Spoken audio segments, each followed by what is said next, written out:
episode 13 of this week's podcast of Bucs UK TV. That's right, it's Halloween, so no expense spared, as you'll see by our costumes and the effort that we've gone to. Welcome from me, and this week I'm joined by Ian. Hello. Oh, hang on a minute.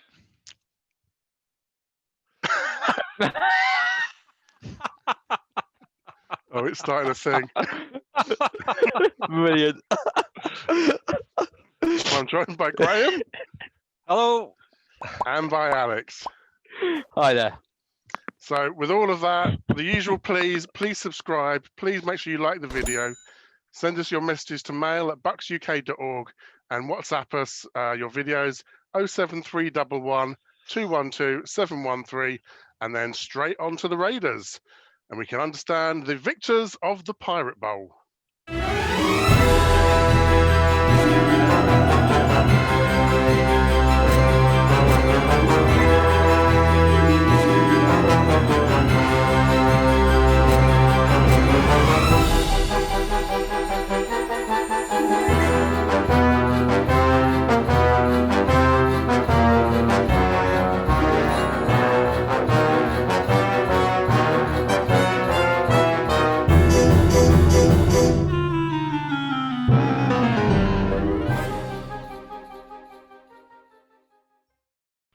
So it wasn't the shutout that some of us predicted it would be, but it wasn't far wrong of that either. A nice convincing statement win, Ian, would you agree? Oh, absolutely. I remember a few weeks ago when Brady was saying, judges after 5 or 6 weeks, and they're getting in sync, aren't they? Looking sharper and sharper each week. Quite scary what they could achieve, really, isn't it? I think, Brady's still got his wristband on. He's still learning this offense. He's still developing. So, and it's just the confidence of them as well, I think. The last drive of the first half, you just knew that they were going to go down and get some points. So really positive. I was just going to mention one player that might be one of the last that might get talked about, but it's Mike Evans. He was double teamed for most of the game, and so Brady just looks elsewhere, doesn't he? I don't think Mike Evans was targeted at all in the first half. I think the Bucs' first possession of the second half, there was a pass to Brate, which meant that Brady had thrown to 8 different receivers, none of whom were Evans. So it just shows that what strength we've got. I know you have me on here for my kind of deep, insightful analysis. You're just eye candy, to be honest. No, maths was never my strong subject, and that's a worry. These X's and O's kind of confused the hell out of me. So I started using my fingers, and my deep analysis is that you can't double team every receiver. and that's why I, for one, am really excited about getting Antonio Brown. Can you just imagine Antonio Brown, Mike Evans, Chris Godwin, Gronk and Miller? Where on earth are the defenders going to go? So yeah, great result. I think that's really good. And just to come back to what you said about Mike Evans, I think it was Coach Arians in the presser afterwards had indicated that what their perception was is it was very much the Raiders' game plan to take him out of the game. Some were thinking, is he still 100%? We don't really know. Probably not 100%, but probably not far off of it. But what Coach Arians was saying was actually they'd taken Evans out. That was their game plan. And exactly as you've said, that leaves someone else open. Absolutely. Graeme, how did you think Neo went? Yep, very good. I agree with what Ian was saying, and I'm one that's just I couldn't make out whether Evans has actually got back to kind of full steam ahead yet or not. But if that was the plan by the Raiders, it worked perfectly for us because so many targets there now. It's just it's becoming almost unstoppable. I went back to the first time I was on before the season started, and I said that if we can offensive line can keep Tom Brady on his feet, we'll do well. And the way, if you watch the man's poise in the pocket when he's got time, just stands there with all hell's letting loose round about, and he just stands there and he looks through and he looks and gets the passes off. Just fantastic. Other thing that struck me as well, and some of the kind of big name players there. I think when Fournette had that long run round the outside, the right touchline, the two blocks were thrown by like Gronk and Godwin. I think through the two blocks that actually sprung them open on that side, so that they're all doing what they're being asked to do. There don't seem to be any huge egos in there. That's maybe the concern with Antonio Brown.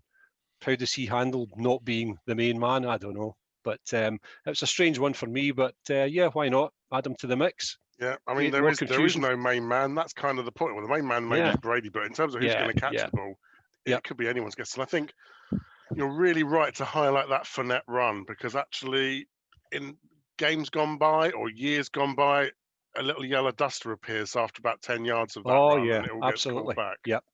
I think it was noticeable.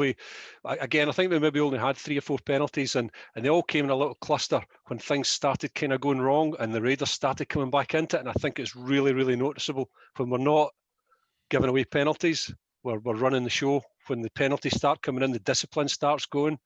It just loses a little bit of edge, and you start going 3 and out and whatnot. But that momentum, both sides of the ball seem to lull again in the third quarter. Yeah, Alex, just a bit. How did you find the pacing of the game? I thought it was pretty good overall. I was exceptionally impressed. I think that's as close to perfect as you're going to see in the NFL. What we did on Sunday. I want to mention Gronk. I thought he was the Gronk of old on Sunday. He was absolutely fantastic. Him and Brady were connecting for some beautiful plays.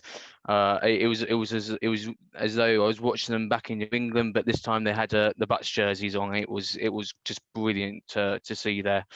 Rojo seemed to struggle a bit. I think someone tells me I missed this play. Apparently he had a drop early on, and then Arians took him out, but I missed that, so I don't actually know what happened there. But like Graeme said, the fact that Fournette managed to come in and he had some good plays there as well.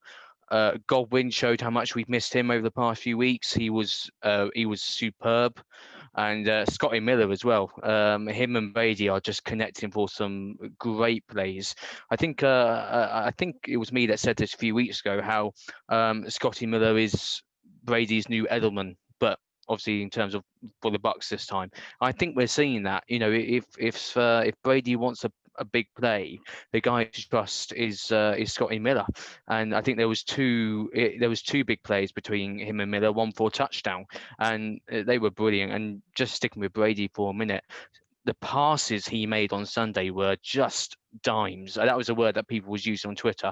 Absolute dimes. He looked like he hadn't missed a beat, and he looked like he was still playing as though he was in his 20s. He was absolutely superb. Just going to say, you know, shout out to the O-line as well. I mean, they gave him the time.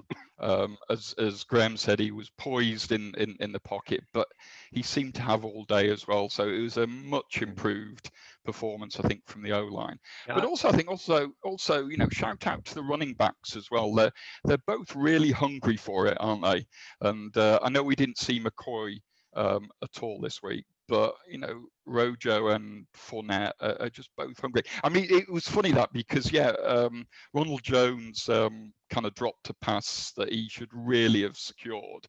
And lo and behold, Fournette comes in. And this has happened a couple of times, hasn't it? That one of them's made a mistake and the other one comes in. And I saw in the press conference, Arians just denied it completely. It's part of the game plan. But the couple of the quick things is that, for me, there was a really key play when we were leading 24-20. It was 3rd and 13 on our own 30. And Brady just threw a very short 5 or 6 yard pass over the middle to Fournette. And then he just plowed forward for about 8 or 9 yards. And that was a big difference for me. And so whilst we didn't get a 100-yard run of this game, I think the running backs are doing their job. But the other thing I would say, really positive and everything, but I think the score flattered us a little bit in the end. So So all I would say is, yeah, let's not get too carried I think away. the thing with the score is what it did is it finally put the Raiders, despite what the commentators were saying, it finally put the Raiders in a position where they couldn't run the ball reliably. Alex, I just want to come back to what you were saying about Gronk, and you were saying it's great that he looked like the old Gronk. I don't think he did look like the old Gronk. I think this is just Gronk 2.0 or whatever the correct phrase would be. He is still slow. Yeah. He's got no pace. I mean, he wasn't always the speed he's received for, but he's lost even more pace.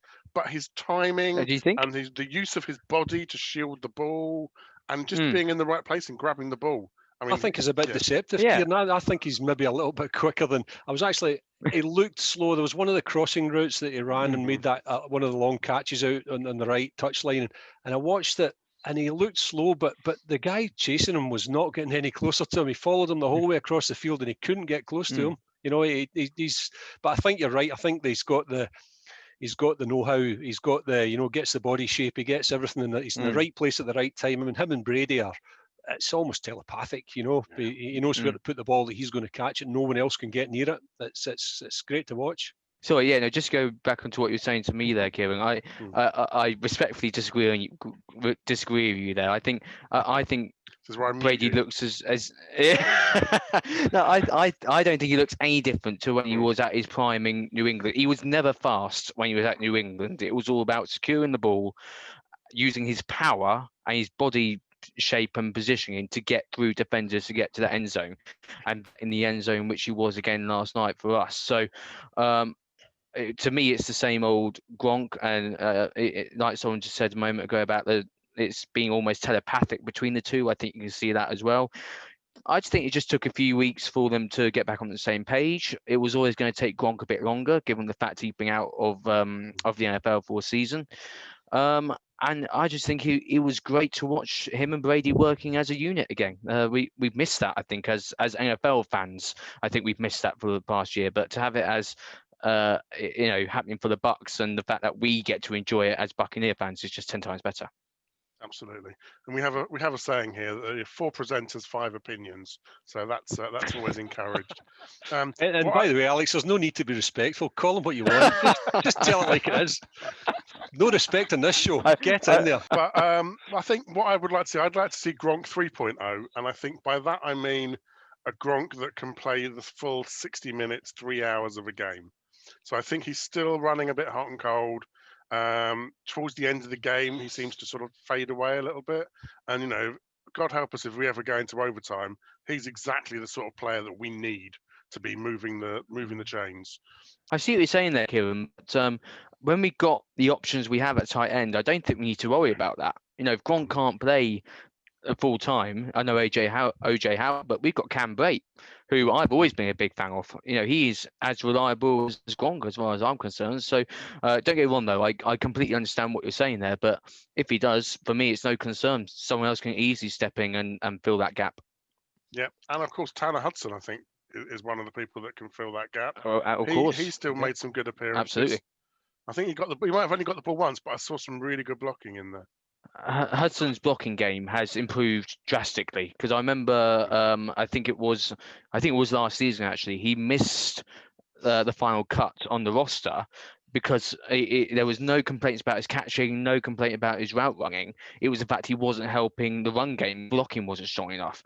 Clearly, he's now, I know there's been injuries as well, but he stepped up. And I think he's looking a much better player this year. And I was thrilled to see that he got onto the roster, because I think he's a really good tight end, Tanner Hudson, and just adds another weapon and another great player to our offensive, or the offensive side of the ball. So let's move on to the other side of the ball, onto the defense. We are leaving the top scoring offense in the NFL, and we're moving on to what many people are calling the number 1 defense in the NFL. Yeah, this is me pinching myself, by the way. I think the D were really good. Maybe, Alex, if we start with you, we'll go reverse order. What's the scorecard for the D looking like? Amazing. What's the highest?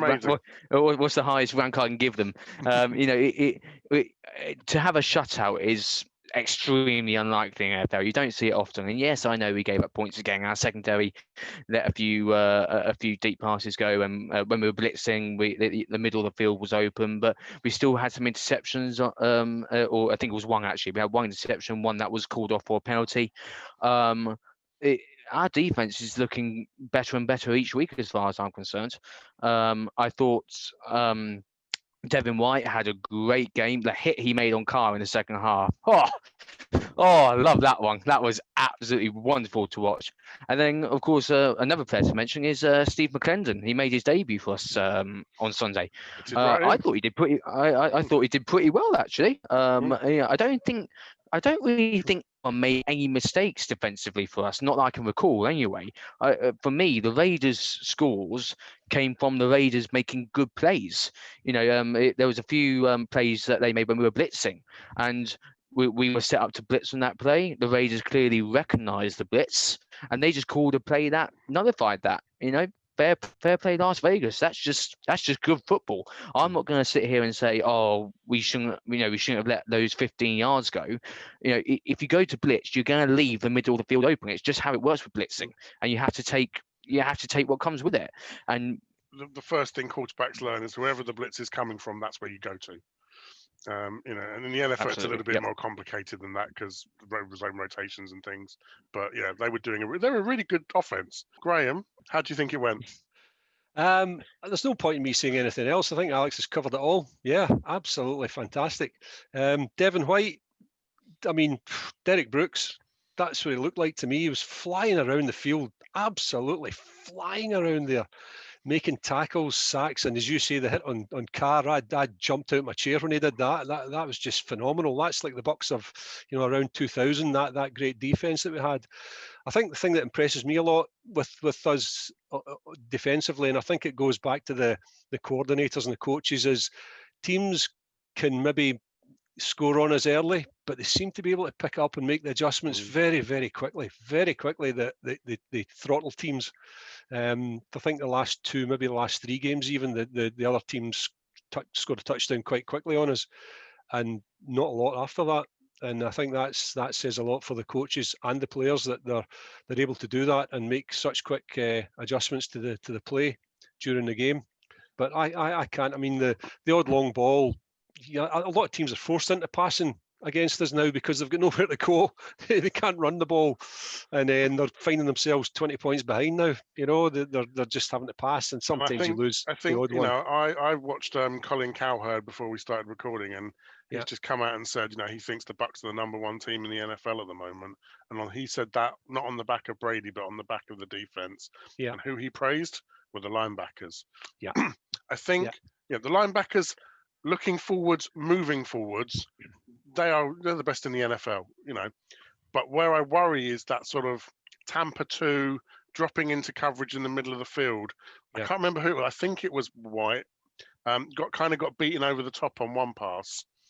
I worry whether that aggression does leave a little bit of a void in the middle of the field. Yeah. Yeah, certainly a lot of the top plays from the linebackers are when they are, as you say, coming forward. They're making hits on the running backs. I think Levante David won one of the awards last week for one of his tackles when he cut through the line, and it was a beautiful play when he pulled the running back down behind the line, and he was so fast to the ball, just incredible. But yeah, I think possibly. Yeah, not as hot in the pass coverage. So I think the comparisons with Derek Brooks, they're not undeserved, but I'd say we're probably more Barrett Ruud at the moment than we are Derek Brooks. I'm not saying he's there yet, but I just see a lot of Brooks in that kind of play, the kind of flying around the field. The one time Derek Brooks almost sacked the quarterback, then went after the receiver and made the tackle on him down the sideline. That kind of like flying everywhere. Incredible. So I think the interceptions or the turnovers are the next bit. David is really good at forcing those turnovers. And I think Barrett Ruud he was a thumper. He always went up and got 12 tackles a game, but he was also good at dropping into coverage. We don't really play Tampa 2 as far as I can see a great deal anymore. But when we're asking those linebackers to go into a zone somewhere, they just seem a bit slow getting back into it. But hey, this is really a nitpicking at the borders. Absolutely, absolutely. And I think a lot of turnovers to come. I think we're getting into position in games. I think we've been unlucky in a lot of games that we haven't picked up a lot more turnovers, and I think that will come. And I hate to say that, that the wins will become easier, but I think that definitely You're not that's used one to more that. part of the game to come. I know it's shocking. We should be sitting there with 15 minutes to go in the game, biting our nails, but now we're sitting with our feet up, opening another can of lager and celebrating. Feels wrong. Something not right here. So, Ian, other than the linebackers, what drew your attention the most? Well, I mean, it's difficult really to add anything to what the others have said, and I mean, just great tempo on defenses. Now, I'm going to mention the linebacking core again, just because they set the tone, don't they? Fast and aggressive, pressure from Barrett all the time. I think White got all 3 sacks. I know everyone said it, but I've got to mention, as everyone else has, the tackle on Carr, which was just brutal. I mean, the secondary seemed to be coming up with the right plays, with the big plays at the right time. Mm-hmm. Obviously, Edwards broke up the pass, and Winfield got the interception. Mm-hmm. And yeah, I guess because we're on Fox, we get the same commentators kind of week in, week out. But the expression they use time and again is complementary football. And I think that's what it's all about on defense. And the defensive line is covering it well for the loss of Vita Vea, as you say. Mcclendon certainly did his bit. I think as a defense, they are going to have to keep adapting, because the opposition knows what to expect to an extent. And I actually think credit to the Raiders' offense, really. The O-line didn't practice for a lot of the week because of the COVID-19 situation. They lost 2 more from the offensive line during the game, one to an injury, the other one to an ejection. So I think I thought Derek Carr actually read the defense quite well. I mean, he avoided the blitzes. He found, as we said, the kind of holes and the soft spots in the zone. So yeah, I mean, as long as they keep adapting, but just maintaining. Let's talk a bit more about that ejection, because I watched it back again, and I know why they were sent off, but I hate this phrase, but ticky-tacky, and there didn't seem a lot there, did there? No, not to me. No. Not to me. No. I watched it back new, but I can't see it. Apparently, it was a punch, as I think most people are aware now. I think you saw the reaction. I can't see it. Sorry, Alex. I saw the reaction of Sue. He went into the pile and pulled the guy out. He saw exactly what happened. Just hauled the guy out. Yeah. And to be fair to him, he didn't hit him back. He just pulled him out and said that it was him. So I think the players saw what happened, and so it's one of those things that happens off camera in the pile somewhere. Yeah. Yeah. And I've noticed from other games, the rolling maul now appears to be a thing in the NFL as well. As long as the running back's moving forwards, there can be a flying wedge of 10 players behind pushing. But that's a thing now. Anyway, okay. Also, from one special tactic to special teams, there you go. That's a good segue. Special teams seem pretty complete, though. Let's start with you, Graeme. How do you think the special teams were? Yeah, no complaints. I think somebody says it every week, that they're okay, nothing flashy, nothing spectacular, but not making mistakes, because it's so easy to lose momentum from a game just like that. If someone muffs a punt or drops a ball or misses coverage and gives away penalties, that type of thing. So I think it was pretty solid punting. I think with 3 or 4 punts that were all okay, nothing spectacular. I can't actually think of anything. I don't think there were any penalties on special teams either. So I think just keep going the way they're going. I think if they remain solid and keep the mistakes out of the game, keep the penalty flags out of the game, I think that's going to be all you can ask from your special teams. I think some teams rely on special teams. They rely on having a super fast returner that will score them 6 touchdowns a season. We don't need that. We just need, get the ball back, get it in decent field position, hand it over to Tom Brady. That'll do for us. Kick most of your kicks. Anything inside 40 seems to be going. It's fine. He can even curled a 50-yarder around the other week as well, didn't he? So, yeah, he's doing pretty good. Suck up. I've started watching the field goal kicks now. I don't hide behind the sofa anymore. So I think that probably says it all. I think it does say it all. Another good day at the office, I think, on special teams. The fact that we can now say we have a kicker. He made all 7 of his kicks, the field goal and the 6 extra points. All the punts were great. I think Mickens, did a couple of short returns, since he won to the 33, I think, one to the 34. The only little hiccup, I guess, was the should have perhaps been a bit more alert to the fake punt. That's always something that the Raiders are going to dial up. So that's the only little blemish. So Kieron, I was going to give them an A-, but because of that blemish, I think it's an E. Apparently, I'm too harsh on special teams. Do you know what? I'm going to give them a B+ this week. I think I go back to Mickens. I think he did have some good returns, but you could tell there was some aggression there. There was the desire to want to return that ball. Anything that was returnable, he was gonna try and give it a go now. And you're right, you don't want that to spill over into muffs or mistakes. And I think, short of a magic play on special teams, I thought they were really good as well, Ian. There you go. Pleased to hear it. Is that fair this time, Alex, do you think? I think so. Yeah, I don't really have much to add to what Graeme, Ian, and yourself have said there. Which just leaves us, our magic one. So clearly, everyone's happy on special teams. So there's no wand action happening on special teams. Well, Ian, I can nitpick if you want me to, Kieron. I can do the nitpicking if you want me to. Ian, let's start with you. Where are you going to wave your magic wand? If you're Coach Arians, what's the thing you want to focus on? I think I'm going to keep my my wand in my pocket tonight. It seems a bit churlish to pick up on anything because there are clear, for me there's no kind of gaping holes.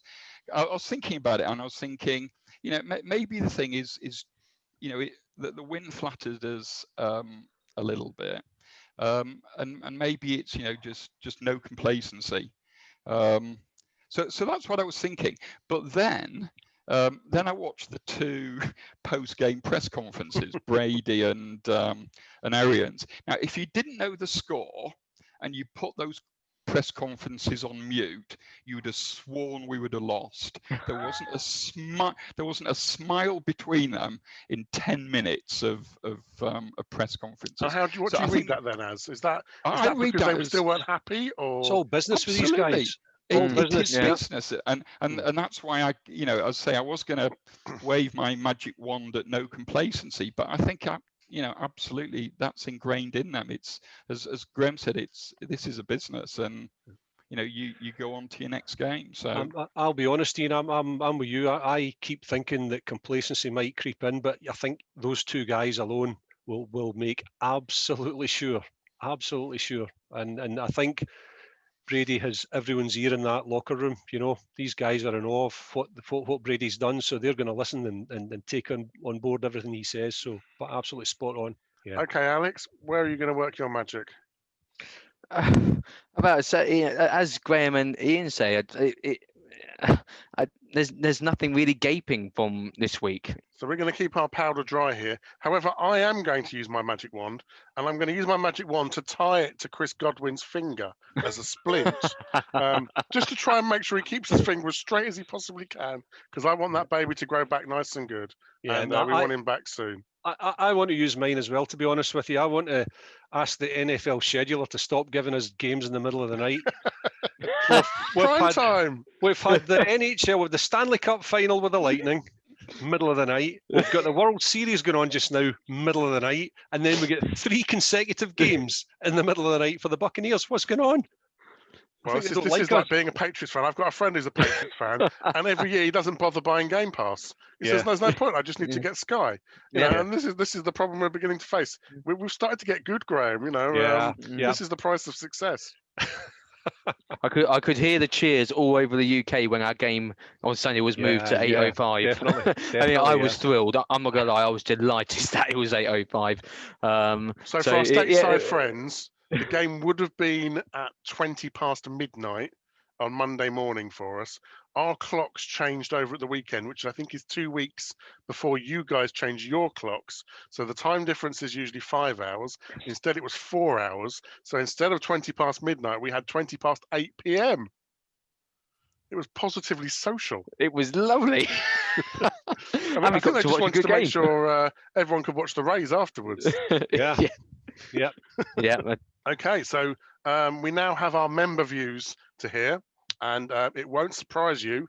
I think our members are quite happy as well. First up, we have David Hogg. Brilliant to see us grind through the bumps in the game.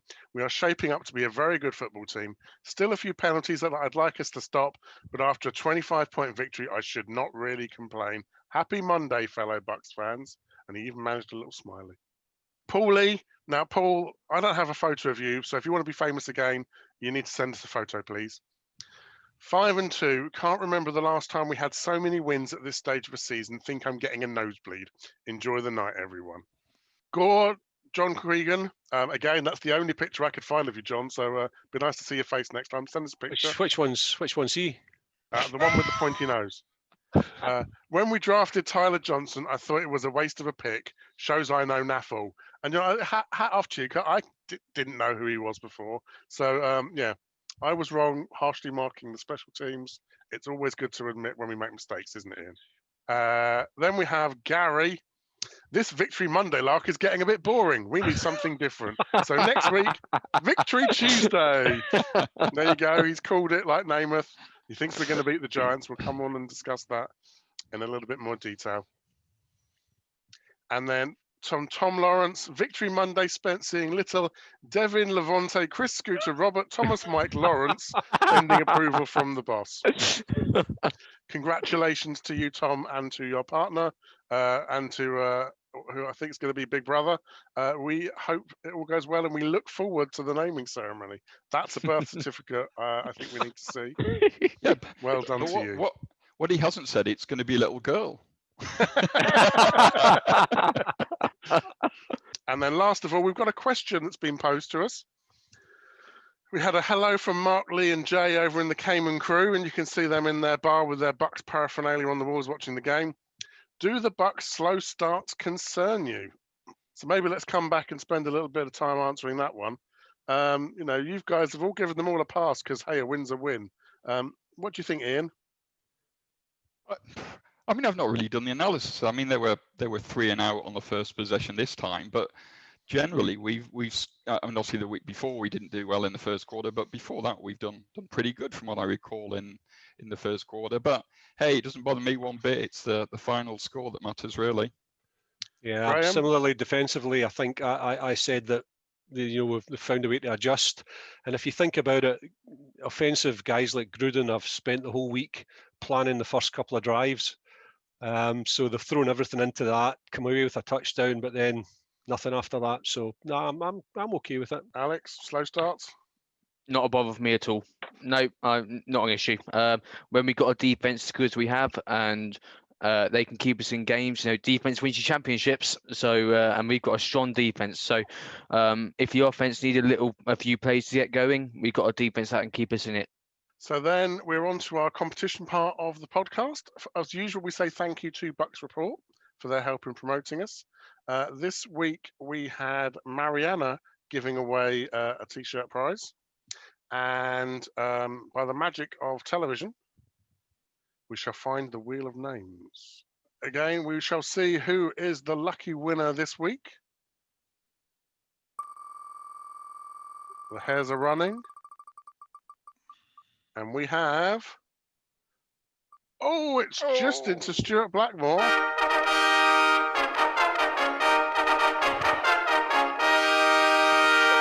The fanfare says it all, Stuart. You are a winner. So get on the forum, because next week, this time, Adam McTaggart, another one of our members, has very kindly put something quite special up as his prize giveaway that he'd like to give to the members. I'm going to have to look on the forum and see what it is. But thank you to Adam. And now we shall move on to look ahead to the Giants.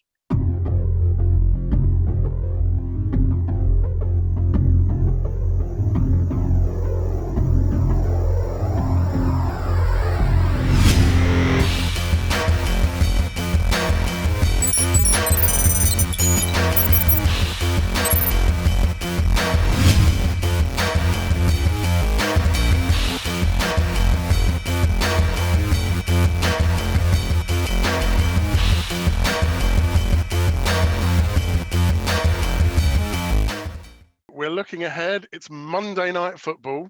We're excited for the game. Maybe the average bystander fan isn't exactly looking forward to this one. The point spread does not favour the Giants, it's fair to say. Graeme, maybe if we start with you, what do you think is going to be the key to this game?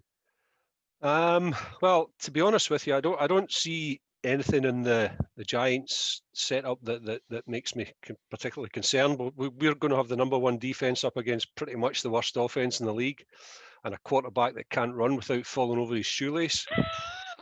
Sorry, is that harsh? No. But defensively, I think they're half decent against the run, but not a huge amount there. I just think as the game wears on, I think we'll grind them down. I think we'll score a few points against them. So I don't have. I mean, you've got a couple of good receivers. Golden Tate, who's been around for a few years now, but I just don't see anything there that really concerns us. There's nothing sticks out as being, that we really have to keep an eye on. And defensively, I'm looking for us. Kieron, this could be your shutout this week. This could be. I would your like shutout. that so much. I know you predict it every blooming week, but this could be it. Bold words. Ian, what do you think? Yeah, I mean, it's a game. It's a game we should win, isn't it? And as we said earlier, no complacency. But as they say on any given Sunday, the Giants are on a kind of mini bye, aren't they? Because they haven't played since last Thursday.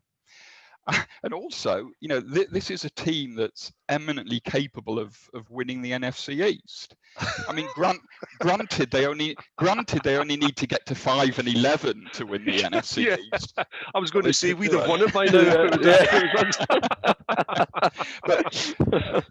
But I know a quarterback that can run is always dangerous.